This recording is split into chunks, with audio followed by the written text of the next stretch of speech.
Shalom, blessings, and Shalom, bendiciones y saludos a todos alrededor del mundo. Antes que nada, bienvenido una vez más, Baruch. Qué bueno verte. Qué bueno verte también, Cristian. Shalom. Shalom, y gracias por hacer este video. Sé que has estado viajando extensamente. Acabas de llegar de la conferencia en Puerto Rico. Y bueno, te agradezco el tiempo que dedicas para grabar este importante video. Hermanos y hermanas, hoy buscamos nuevamente responder sus correos y las preguntas que algunos de ustedes nos han venido haciendo. Hoy revisaremos bastantes versículos en este video, que es lo que debemos hacer. Es la única fuente de la verdad. Y simplemente les decimos que si no tienen la Biblia a la mano, no hay problema, porque pondremos las escrituras en pantalla, tanto en español como en inglés. Hoy tocaremos un tema muy importante, y la razón por la que estaremos hablando de esto la veremos en una de las diapositivas iniciales, pero a modo de introducción. Esta caja de Pandora ha sido abierta recientemente por un video que publicó un famoso actor y actual creador de contenidos de nombre Kirk Cameron, quien compartió sus ideas sobre el castigo eterno. Esto ha causado mucho revuelo alrededor del mundo, muchas discusiones, que hasta cierto punto yo diría que son discusiones bastante decepcionantes, viniendo de algunas personas que se supone que son muy versadas en la escritura también. Así que, si estás listo, vamos directo al tema, Baruch. Como sabrán, el tema, por supuesto, es el aniquilacionismo, también conocido como extincionismo o destruccionismo. Básicamente es una creencia para aquellos que no están seguros de que tras el juicio final, todas las personas que rechazaron a Jesucristo serán totalmente destruidas y su conciencia se extinguirá. Algunos creen que estas personas sufrirán solo durante un periodo específico de tiempo y luego dejarán de existir. Vamos a leer varios pasajes, Baruch, pero empecemos con tus comentarios iniciales. Bueno, creo que es una falsa doctrina. Está arraigada en un entendimiento equivocado de la misericordia de Dios, su perdón y su gracia.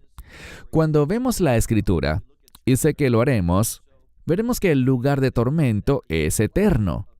La Biblia habla claramente de vida eterna y también de muerte eterna. Eso es lo que necesitamos creer, porque eso es lo que dice la Biblia. Así que estoy totalmente en desacuerdo con esa posición y esa perspectiva. Correcto, gracias. Bien, algunas de estas personas argumentarían que si Dios castiga a la gente por toda la eternidad, entonces no es justo. Hay quienes tienen la audacia para declarar semejante cosa.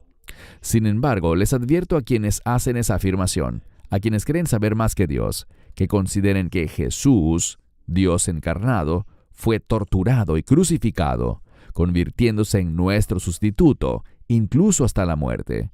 No merecía la crucifixión, pero voluntariamente dio su vida por nosotros. Es necesario que la gente reflexione sobre esto antes de llamar a Dios injusto. Es necesario que la gente lo tome en serio. Nadie es más sabio que nuestro Dios. Tus comentarios, Baruch.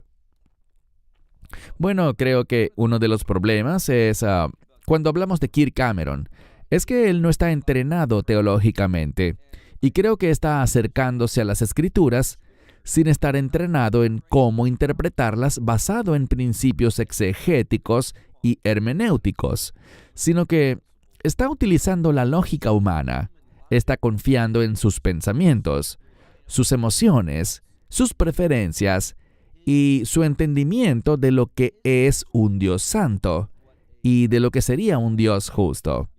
Pero la Escritura nos advierte, me advierte a mí y a todos, a que no nos apoyemos en nuestro propio entendimiento. Eso es muy, pero muy peligroso. Creo que deberíamos tomar consejo teológico de personas que están entrenadas. Es igual a que no vamos a un doctor para recibir consejo médico si ese doctor, supuesto doctor, no se hubiera graduado de la escuela de medicina y hecho todo lo necesario para practicar esa profesión. Del mismo modo, no deberíamos tomar consejo teológico de alguien que no tiene preparación. Puede que él sea un verdadero creyente, y eso es maravilloso. Estoy feliz por eso y no estoy cuestionando su aceptación del Evangelio. Pero él no está entrenado para dar consejo teológico. Correcto. Avancemos. Ya sabes, esta es una diapositiva importante porque para aquellos que no conozcan a Kirk Cameron, este es Kirk Cameron, el de la esquina superior izquierda. Hay otras personas que han estado apoyando a Kirk, lo cual es bastante decepcionante. Wes Hoff es uno de ellos, en la esquina inferior izquierda. Ruslan Cady, a quien no recomiendo personalmente en lo absoluto. Él también ha sido un defensor que abraza todo lo que Kirk Cameron está diciendo. Y muchos conocen a la persona de abajo a la derecha, Mike Winger, a quien muchos ciertamente respetan. Es alguien muy sano bíblicamente. Aunque yo estoy un poco decepcionado porque en cuanto a Kirk Cameron dijo que necesitamos amar, y vamos a hablar de eso en breve, pero él dijo, solo tenemos que amar a la gente que hace estas declaraciones impactantes. Solo amémoslos y bajemos el tono. No es algo tan serio. Allí es donde discrepo con Mike Winger. Ahora, el mayor defensor que tiene Kirk Cameron es el caballero en la parte superior derecha aquí, Gavin Ordlund. Y solo quiero dar algo de contexto sobre él y es importante que lo hagamos.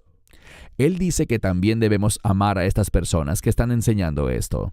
Él además promueve y abraza el universalismo, lo cual para quienes no sepan de qué se trata, es la idea de que todos serán salvos eventualmente y que todos los caminos conducen a Dios, lo cual es totalmente antibíblico como sabemos. Él afirma que todos serán salvos porque Dios es amor, lo cual básicamente niega la exclusividad y el sacrificio de Yeshua en la cruz. Incluso ha llegado al punto de decir que aquellos que creen en la evolución y se hacen llamar cristianos están bien, deberían ser aceptados y, una vez más, amados. Antes de que empecemos a mirar diapositivas con versos bíblicos, ¿qué puedes comentar de esto? Bueno, me sorprende mucho que estos individuos puedan estar tan equivocados. Tenemos que ser fieles a la verdad. Creo que el verdadero problema es que estos individuos están siendo guiados por sus emociones. Tienen un entendimiento antibíblico del amor. No entienden la santidad, la justicia y la rectitud.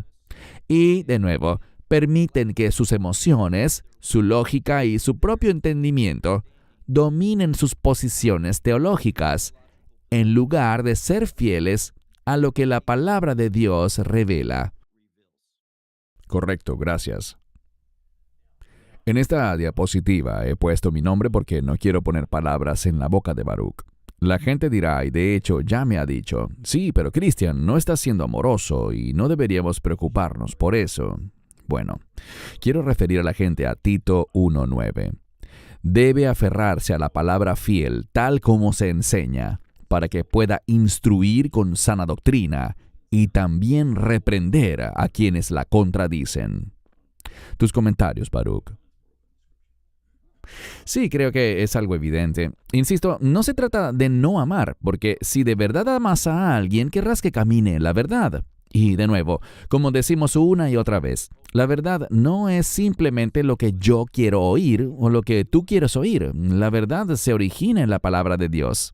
Tenemos que reconocer la autoridad de Dios, la justicia de Dios, la rectitud de Dios, la santidad de Dios, tal como se revela en los textos bíblicos. Y no simplemente querer tener una visión antibíblica del amor, según la cual ese supuesto amor hará que Dios los acepte a todos. La Biblia no enseña eso. La Escritura dice que el camino es angosto y difícil, y que pocos lo encuentran. Eso es lo que dice la palabra de Dios. Así que debemos estar basados en la Escritura, fundamentados en la Biblia, y no basados en una comprensión falsa y antibíblica, no basados en una perversión del amor de Dios. Gracias. Isaías 66:24. Y vamos a mirar más textos acerca del castigo eterno. Y saldrán y verán los cadáveres de los hombres que se han rebelado contra mí, porque su gusano no morirá, su fuego no se apagará, y serán abominación para toda carne. Tus comentarios, Baruch. Otra vez, la Escritura nos revela que Dios, a través de su gracia, a través del Evangelio, y solo del Evangelio, nos da vida eterna. Pero aquellos que rechazan el Evangelio sufrirán un castigo eterno. E insisto, la gente quiere acusar a Dios, calumniar a Dios, difamar a Dios y decir que este no es un Dios de amor. Pero efectivamente Dios sabe mucho más que cualquiera de nosotros acerca de qué es lo que cumple la definición bíblica del amor. Lo que diría es esto. Cuando miramos conceptos como la justicia o la rectitud, algunas personas tienen un entendimiento incorrecto basado en su concepción de lo que es justo o recto. Así no es como Dios funciona. Dios se comporta rectamente no porque exista algún estándar de justicia o rectitud fuera de Él, sino que Dios es quien Él es. Dios mismo es quien define lo que es justo. Dios define lo que es recto basado en quién Él es. No se trata de algún estándar arbitrario que el hombre inventa. Dios se comporta rectamente porque Él es recto. Dios se comporta justamente porque Él es justo. Su naturaleza establece los estándares de quién es Él y no algún estándar artificial que satisfaga nuestra perspectiva o nuestro entendimiento de lo que es la justicia, la misericordia, la rectitud o la santidad. Correcto, bien dicho. Gracias. Marcos 9, 47-48. Y si tu ojo te hace pecar, sácalo. Te es mejor entrar en el reino de Dios con un solo ojo que con 2 ojos ser arrojado al infierno, donde el gusano no muere y el fuego nunca se apaga.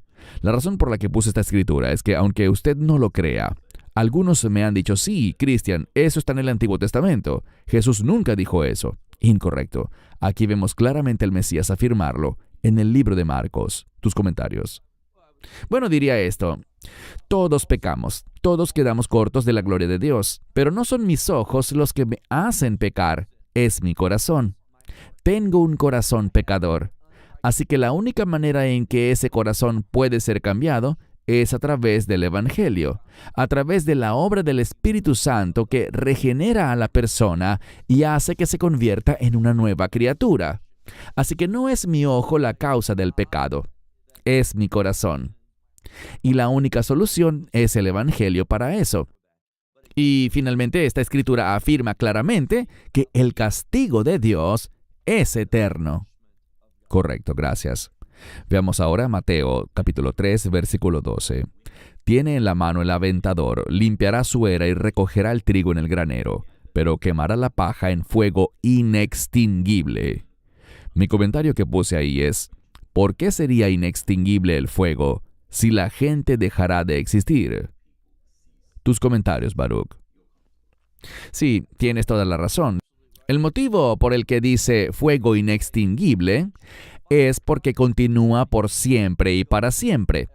De nuevo, cuando vemos la Escritura, y esa debería ser la base para nuestras posiciones teológicas, no las emociones o la lógica, deberíamos entender que el castigo de Dios al pecador, al que rechaza el Evangelio, es ciertamente algo eterno.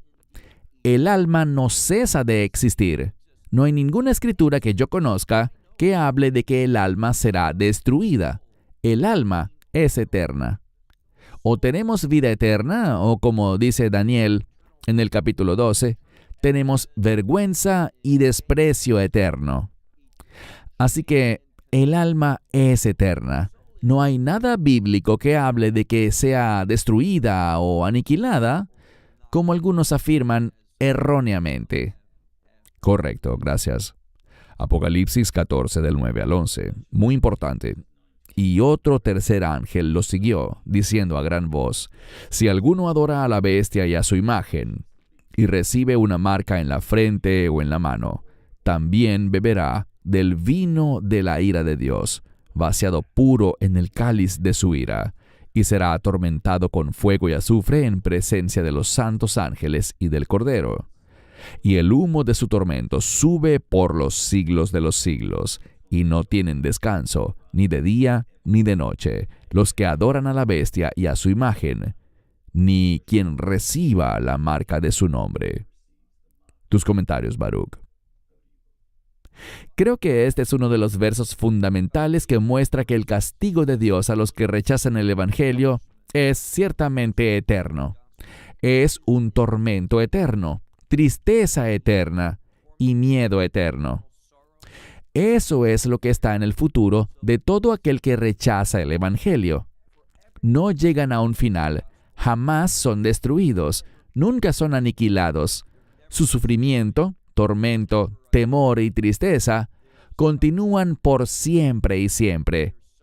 Y de nuevo, es nuestro Dios santo, justo y recto quien hace esto, porque Él les ha ofrecido la vida eterna a todos, pero muchos la han rechazado. Dios es un Dios de eternidad, así que esto es lo que dice la Escritura, y para mí esto es muy claro. El humo de su tormento sube por los siglos de los siglos. No tienen reposo, ni de día ni de noche. Creo que es algo realmente claro esto que dice la palabra de Dios. Qué bueno que hayas traído este texto a nuestra audiencia. Gracias. Mateo 25:41. Entonces dirá a los de la izquierda: apartaos de mí, malditos, al fuego eterno, preparado para el diablo y sus ángeles. Tus comentarios. Fíjate en lo que pusiste en rojo, al fuego eterno. No entiendo cómo alguien que confía en la palabra de Dios puede sacar una creencia tan falsa como esta que Kirk Cameron está presentando. Insisto, creo que este es un gran ejemplo de lo que pasa cuando nos apoyamos en nuestro propio entendimiento y no somos entrenados. No estamos usando la Escritura, sino que permitimos que la emoción y la lógica dominen nuestras vistas teológicas. Para mí, es demasiado claro que cuando dice fuego eterno, es realmente eterno. Correcto, gracias. Segunda a los Tesalonicenses, capítulo 1, versos 8 y 9. En llama de fuego, dando retribución a los que no conocen a Dios ni obedecen el Evangelio de nuestro Señor Jesucristo. Sufrirán el castigo de eterna destrucción, alejados de la presencia del Señor y de la gloria de su poder. Tus comentarios. Bueno, creo que la palabra clave allí es retribución. Ahora, mucha gente, insisto, no tiene el entrenamiento para mirar esta palabra bíblica, retribución o venganza, y entender que está compuesta de dos palabras griegas. La primera es justicia. La segunda, que es un prefijo y es la primera parte de la palabra, es sacar. Dios saca la justicia en su retribución. La Biblia dice: mía es la venganza, yo pagaré. Porque lo que Dios está haciendo es sacar su justicia y colocar su retribución sobre aquellos que lo han rechazado. Así que la venganza o la retribución es sacar la rectitud de Dios, exhibirla, así que su retribución ciertamente será eterna. Y es importante que lo entendamos. La venganza de Dios manifiesta su justicia. Correcto. Quisiera tomar un momento en este punto y luego darte la palabra, por supuesto. Mateo 25:46. Y estos irán al castigo eterno, pero los justos a la vida eterna. Quisiera resaltar rápidamente que la palabra griega usada para eterno, que es aionios, y seguramente la pronuncié mal, pero bueno, es la misma para castigo eterno y vida eterna. No es que una sea temporal y la otra no. Ambos términos significan infinito y perpetuo. Tus comentarios, Baruch. Sí, tienes toda la razón. Y eso es exactamente lo que significa esa palabra griega. Y de nuevo, vemos que hay una elección. Aquellos que reciben el Evangelio tienen vida eterna, estarán en la gloria de Dios y tendrán acceso a las promesas y bendiciones de Dios. Eso es lo que yo quiero. Y creo que cualquier persona que use un poco de sentido común, un poco de su conciencia, y espero que mucha de la unción del Espíritu Santo, querría eso mismo. Pero no es obligado. Dios nos da libre albedrío. Él le ha dado realmente la capacidad de elegir a la gente. Y mucha gente, tristemente, ha elegido rechazarlo. Eso, por supuesto, contradice esa idea de la gracia irresistible, un concepto sin respaldo alguno en la Biblia. No existe tal cosa como una gracia irresistible, pero lo que sí existe es algo llamado el castigo eterno. Esas son las dos opciones que tenemos. O experimentarás la vida eterna en la Nueva Jerusalén, o el castigo eterno. Y en última instancia, ese castigo será en el lago que arde con fuego y azufre por la eternidad. Así que en toda persona, su alma es eterna y será en uno de dos lugares donde esa alma eterna estará, bien sea en el castigo eterno, en el lago que arde con fuego y azufre, o en la Nueva Jerusalén. No hay otra posibilidad para toda persona. Bien, ya tocaste esto, pero quiero leer el pasaje rápidamente. Apocalipsis 20 del 10 al 15. Y el diablo que los engañaba fue arrojado al lago de fuego y azufre, donde estaban la bestia y el falso profeta, y serán atormentados día y noche por los siglos de los siglos. Entonces vi un gran trono blanco y al que estaba sentado en él. De su presencia huyeron la tierra y el cielo, y no se encontró lugar para ellos. Y vi a los muertos grandes y pequeños de pie ante el trono, y los libros se abrieron. Luego se abrió otro libro, que es el libro de la vida, y los muertos fueron juzgados por lo que estaba escrito en los libros, según sus obras. Y el mar entregó los muertos que había en él. La muerte y el Hades entregaron los muertos que había en ellos, y fueron juzgados, cada uno según sus obras. Entonces la muerte y el Hades fueron arrojados al lago de fuego. Esta es la muerte segunda, el lago de fuego. Y el que no se halló inscrito en el libro de la vida fue arrojado al lago de fuego. Tus comentarios, Baruch. Sí, mencionaste la muerte y el Hades. El Hades es simplemente un sinónimo para el infierno. Así que descubrimos que las personas que rechazan el Evangelio primero estarán en el infierno. Pero, como señala la Escritura, en última instancia sus almas serán arrojadas al lago que arde con fuego y azufre. Ese es su destino eterno, porque han rechazado la gracia de Dios, la misericordia de Dios y el perdón de Dios. Y creo que lo que más aprecio de esta escritura es que nos dice que si el nombre de alguien, no importa quién sea, de qué nacionalidad sea, qué idioma hable, qué cultura tenga o qué color de piel, no hay diferencia alguna. Dios creó a la humanidad y nos ama a todos por igual. Pero si el nombre de alguien no se encuentra escrito en el libro de la vida del Cordero, en otros lugares se menciona así, libro de la vida del Cordero, será arrojado al lago de fuego. Y de nuevo, como está escrito, este lago de fuego es eterno. Nunca cesa, nunca será destruido. Arderá para siempre y siempre y siempre. Así que la gran lección aquí, y sé que estamos totalmente de acuerdo en esto, Cristian, es que aquellos que rechazan el Evangelio tendrán un castigo eterno, un tormento eterno y un sufrimiento eterno. No hay alternativa, es lo que la Biblia nos revela y nos enseña. Por lo tanto, aquellos que abrazan lo que Kirk Cameron ha expuesto, esta idea del aniquilacionalismo, están equivocados. Es algo peligroso y produce una falsa sensación de seguridad. O sea, la gente pensará, sí, voy a ser castigado, pero ese castigo tiene fin. Eso es antibíblico. Correcto, gracias. A manera de resumen, entonces, ¿es el castigo un tormento eterno y consciente? Según las enseñanzas de las Escrituras, la respuesta es un rotundo sí. El castigo es eterno porque no tiene fin. Es consciente porque las almas son conscientes de su existencia. Animamos a todos a leer la historia del hombre rico y Lázaro en Lucas capítulo 16.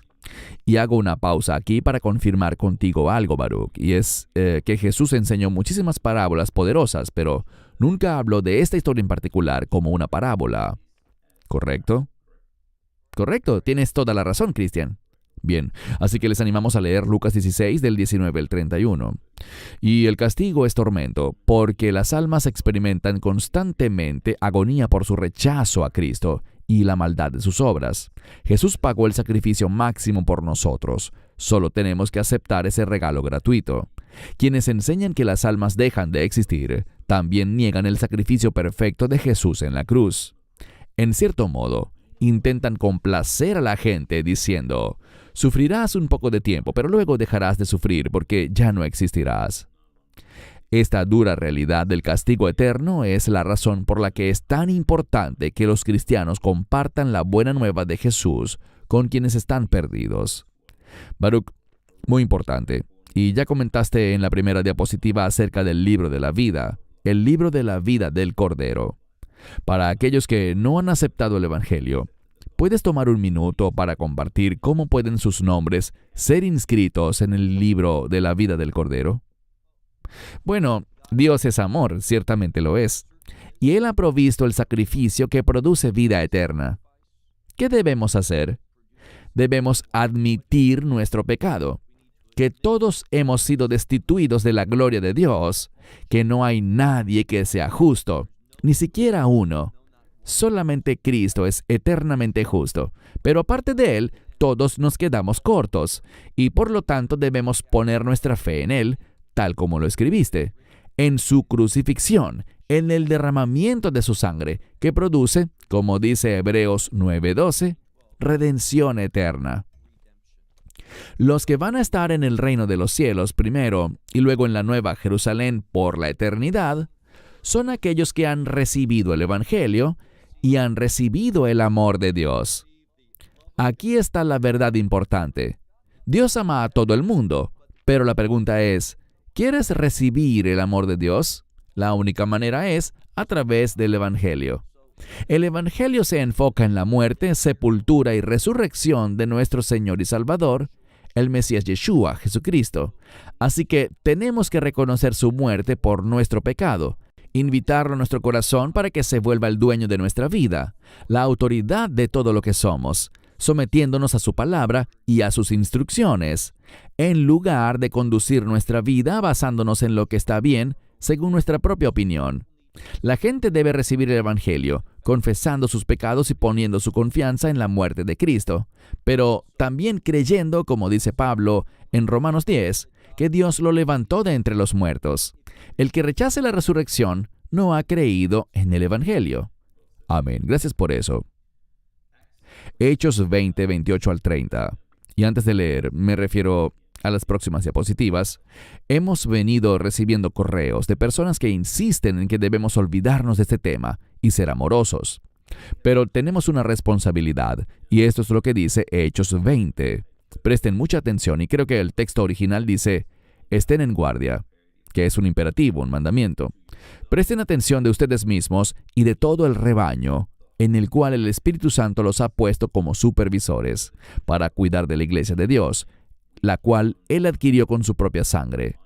Sé que después de mi partida entrarán en ustedes lobos feroces que no perdonarán el rebaño, y de entre ustedes mismos se levantarán hombres que hablarán cosas perversas para arrastrar tras sí a los discípulos. Tus comentarios, Baruch. Sí, creo que esta escritura se explica por sí misma. Profetiza que va a haber una distorsión de la palabra de Dios. Y de nuevo, vemos eso remontándonos de vuelta al jardín del Edén, donde la serpiente vino y puso en duda la autoridad de Dios y la verdad de su palabra. Nada ha cambiado, y como sabemos, al acercarnos más y más a los últimos tiempos, vamos a ver apostasía, vamos a ver doctrinas falsas y vamos a ver una iglesia comprometiendo sus valores.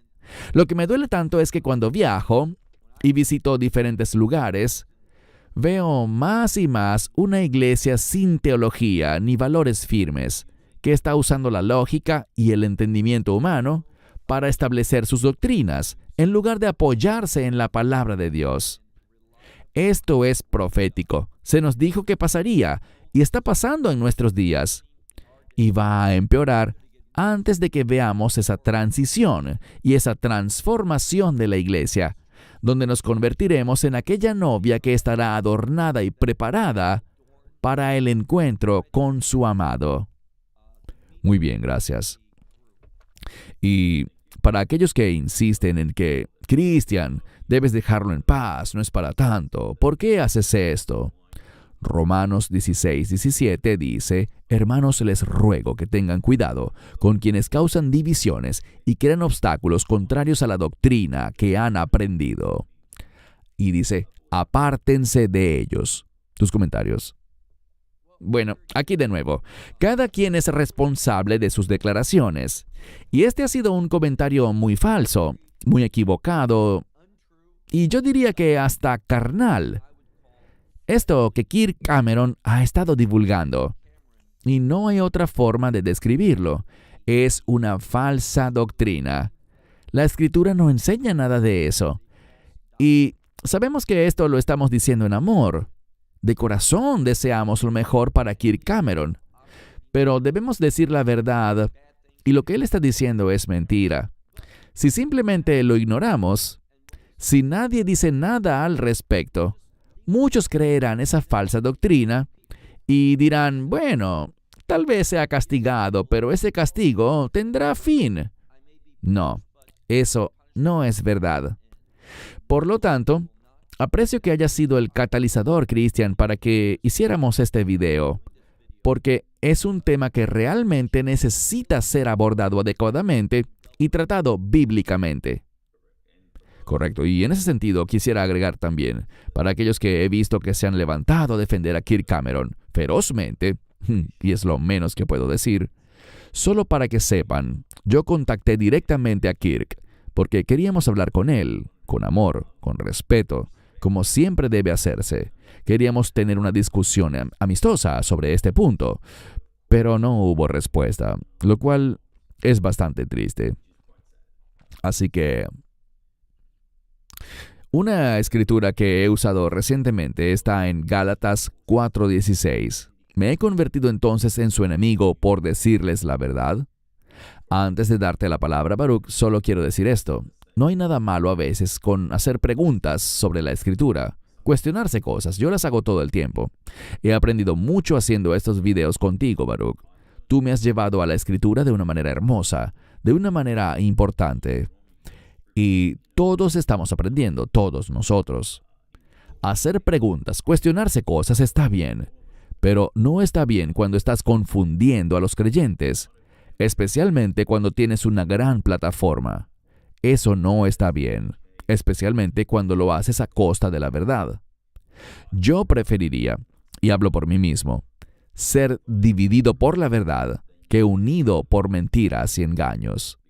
Porque recibo este comentario bastante. Debes promover la unidad, no importan los detalles, solo ama y preserva la unidad. Pero yo no creo que eso debería ocurrir a expensas del Evangelio. Ahora, la gente sí debe ser responsable, especialmente aquellos que tienen grandes plataformas. O sea, debemos ser cuidadosos porque eso tiene un costo. Me refiero a torcer la Escritura como hizo Satanás desde el principio con Eva, sembrándole dudas sobre la palabra de Dios. A quienes cuestionan el juicio de Dios, recomiendo una vez más ser cautelosos. Debemos confiar en el juicio de Dios y no confundir a la gente, cuestionándolo a Él o a su carácter. No le decimos a Dios qué debería hacer o cómo debería ejercer su justicia. Pero ya basta de mí y de mis palabras, Baruch. Tienes la palabra para tus comentarios finales y tu conclusión de este tema tan importante. Hace unos días hablaba con un buen amigo mío y había leído algo que yo había escrito en un libro. Y él me preguntó acerca de eso que escribí y comenzamos una discusión. Y al final tuve que admitir, y estuve feliz de hacerlo, que lo que él cree es bíblicamente lo correcto y que lo que yo había escrito no lo era. Así que no importa quiénes somos, todos a veces necesitamos corrección. Como señalaste, Christian, uno de los propósitos de la Escritura es corregir. Pero es terrible cuando creemos que nunca necesitamos la corrección, porque todos la necesitamos. Todos estamos creciendo. Es importante recibir la corrección y ofrecerla como esta persona me la ofreció a mí, en amor. Y tal como lo mencionaste, con respeto. Él fue muy humilde en simplemente preguntar y mostrarme una escritura que probó que lo que yo había creído y lo que había escrito no era cierto. Así que, insisto, todos nos quedamos cortos. Nadie es perfecto excepto Dios. Y, por lo tanto, espero que individuos como Kirk Cameron vean esto, no como un ataque, sino más bien como un deseo genuino de corregir en amor. Y, como señalaste, con respeto. No estamos cuestionando su salvación, estamos cuestionando una posición bíblica que él ha tomado y que no vemos a la Biblia enseñar. Ese es nuestro propósito, nada más, nada menos. La Escritura nos ordena a poner las cosas en orden. Eso es todo lo que intentamos hacer. No lo estamos atacando ni queremos ser irrespetuosos. Lo que sí queremos es que la gente conozca la verdad, entienda la verdad. Y como señalaste, Christian, si tienes una gran plataforma, entonces deberías tener un gran sentido de responsabilidad para asegurarte de que lo que estás diciendo y compartiendo sea de verdad algo arraigado en la Escritura. Correcto. Hago eco de tus palabras, Baruch. Hermanos y hermanas, sé que revisamos muchos versículos hoy. Esperamos que haya sido de bendición para ustedes, aclarando nuestra posición al respecto porque siempre los referimos a las Escrituras. Hemos dicho esto numerosas veces. No importa si algo lo dice Baruch o lo digo yo. Todo deben corroborarlo por la palabra de Dios. A aquellos que son nuevos en este canal, les pedimos que por favor se suscriban y compartan este material. Este es el canal principal de Amarás a Israel. También quiero hacer un comentario muy positivo acerca de Perdidos en la Traducción o Lost in Translation con Ronnie y Tom. Vi que estás haciendo bastantes videos con ellos, Baruch. Los he visto, son maravillosos y ciertamente recomiendo a la gente que ya está suscrita a Amarás a Israel a que si quieren otro canal edificante sigan a Lost in Translation. Un maravilloso ministerio en inglés con un poderoso alcance. De nuevo, gracias, Baruch. Aprecio tu tiempo. Y para todos los que nos vieron hoy, esperamos contar con ustedes para nuestra próxima discusión. Baruch en Israel y un servidor aquí en Sydney, Australia, les decimos Shalom y bendiciones. Shalom and blessings.